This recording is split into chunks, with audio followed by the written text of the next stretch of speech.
Hello viewers, இன்னைக்கு hello சமையலில் நம்ம என்ன ரெசிபி பார்க்க போகிறோன்னா உருளைக்கிழங்கு ஃப்ரை. உருளைக்கிழங்கு ஃப்ரை பண்ணுறதுக்கு நான் ஒரு பேன் எடுத்திருக்கேன். அதில் ஒரு குழிக்கரண்டி அளவுக்கு எண்ணெய் சேர்த்துக்கலாம். எண்ணெய் சேர்த்துட்டு அடுத்தது கடுகு உளுந்தம் பருப்பு சேர்த்துக்கலாம். ஒரு 1/4 டீஸ்பூன் அளவுக்கு சோம்பு சேர்த்துக்கலாம்.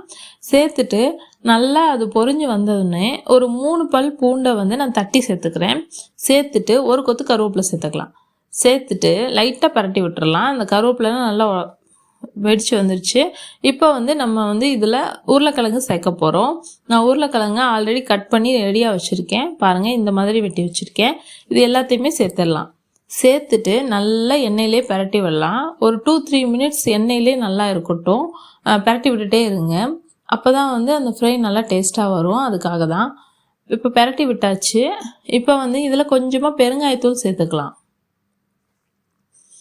பெருங்காயத்தூள் சேர்த்துட்டு நல்லா பரட்டி விட்டுக்கலாம். கொஞ்சமாக 1/2 டீஸ்பூன் அளவுக்கு உப்பு சேர்த்துக்கலாம். சேர்த்துட்டு அதையும் நல்லா பரட்டி விட்டுடலாம். பரட்டி விட்டுட்டு இப்போ தண்ணி சேர்க்க போகிறோம். தண்ணி நம்ம உருளைக்கிழங்கு மூழ்கிற அளவுக்கு சேர்த்தா போதும். ரொம்ப சேர்த்துட்டிங்கனாலும் குழஞ்சிரும். கொஞ்சம் கம்மியாக சேர்க்க வேண்டாம்.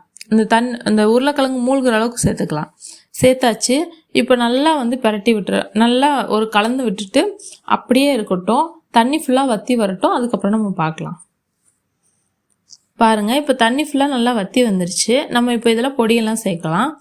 ஒரு 1/2 டீஸ்பூன் அளவுக்கு காஷ்மீரி மிளகாய் தூள் சேர்த்துருக்கேன். இது கலருக்காக தான். நீங்கள் வேணான்னா அவாய்ட் பண்ணிக்கலாம். ஒரு டீஸ்பூன் அளவுக்கு மிளகாய்த்தூள், 1/2 டீஸ்பூன் அளவுக்கு கரம் மசாலா சேர்த்துருக்கேன். நீங்கள் இதெல்லாம் வேண்டாம் அப்படின்னா சிக்கன் மசாலா சேர்க்குறதா இருந்தால் முதல்ல உப்பு சேர்க்காதீங்க. சிக்கன் மசாலா 1/2 டீஸ்பூன் அளவுக்கு சேர்த்துக்கோங்க. 65 மசாலா அதுவும் நல்லா தான் இருக்கும். நல்லா பரட்டி விட்டுக்கலாம். இப்போ நல்லா பரட்டி விட்டுட்டு ஒரு 1/2 டீஸ்பூன் அளவுக்கு மிளகுத்தூள் சேர்க்குறேன். சேர்த்துட்டு அதையும் நல்லா பரட்டி விட்டுக்கலாம். நம்ம இந்த பொடியெல்லாம் சேர்த்ததுக்கப்புறம் ஒரு 5-7 நிமிஷம் வரைக்கும் நல்லா சிம்லேயே வச்சு குக் பண்ணணும்.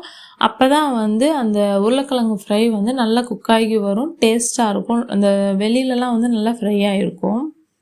இப்போ நல்லா பரட்டி விட்டதுக்கப்புறமா கடைசியாக நம்ம கொஞ்சமாக மல்லி இலைகளை கட் பண்ணி சேர்த்துக்கலாம். சேர்த்தாச்சு. சேர்த்துட்டு பரட்டிட்டு அடுப்பு ஆஃப் பண்ணிடலாம். அவ்வளோதான், நம்ம உருளைக்கிழங்கு ஃப்ரை சூப்பராக ரெடி ஆயிடுச்சு. கண்டிப்பாக ட்ரை பண்ணி பாருங்கள். இந்த உருளைக்கிழங்கு ஃப்ரை சாம்பார், ரசம், அப்புறம் தயிர் சாதம் எல்லாத்துக்குமே ரொம்ப சூப்பராக இருக்கும். நீங்கள் ட்ரை பண்ணி பாருங்கள். உங்களுக்கு பிடிச்சிருந்துச்சுன்னா நீங்கள் ஹலோ சமையல் சேனலை சப்ஸ்கிரைப் பண்ணுங்கள், லைக் பண்ணுங்கள், ஷேர் பண்ணுங்கள். Thank you friends.